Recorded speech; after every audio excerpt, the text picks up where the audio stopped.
but he can't do this like me. You know what I mean? He can't write what I'm writing right now.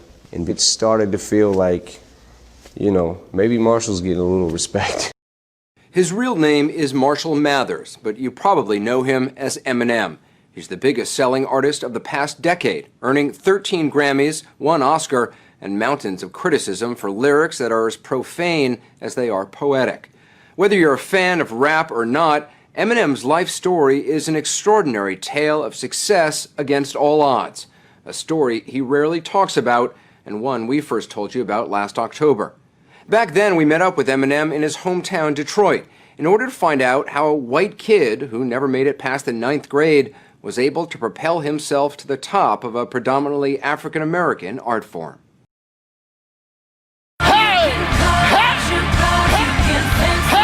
When Eminem stepped out of the shadows last summer in Detroit in front of 40,000 people, it was a triumphant comeback for a superstar who had all but disappeared.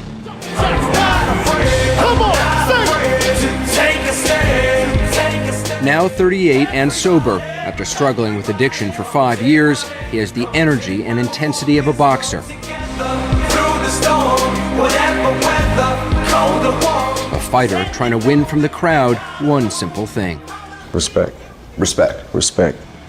You know, not to sound corny or nothing, but I felt like a fighter coming up, man. I felt like, I'm being attacked for this reason or that reason, and I gotta fight my way through this. He's been fighting since he was a kid, living on the rough side of Detroit's 8 Mile, the road dividing the white suburbs from the mostly black city. 8 Mile is also the title of the critically acclaimed movie Eminem starred in, his character based largely on himself, an aspiring white rapper with a dead-end job, a troubled mother, and a dream of escaping his bleak life. I mean, you still come back here? Yeah. To understand how Eminem got to where he is today, you need to know where he came from. Not just a broken home, but a series of them. Raised by a single mom, they lived hand to mouth, on and off welfare, constantly moving from one place to another. So you had to change schools every couple months?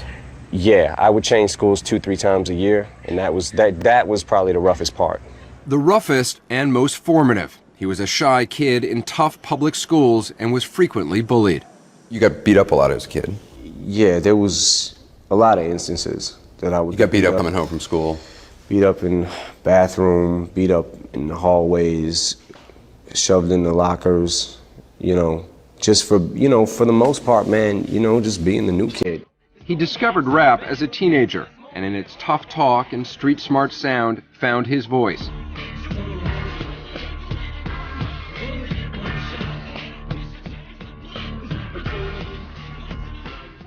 After dropping out of high school, he began competing in local rap battles depicted in the movie. One-on-one verbal fights where the goal was to come up with the cleverest rhymes and the best insults. Man, a dog, you embarrassed? This guy's a gangster? His real name's Clarence. Hip-hop has always been about bragging and boasting, and I'm better than you with this, and I'm better than you with that. And I finally found something that, yeah, this kid over here, he may have more chicks, like he may have better clothes or whatever, but he can't do this like me.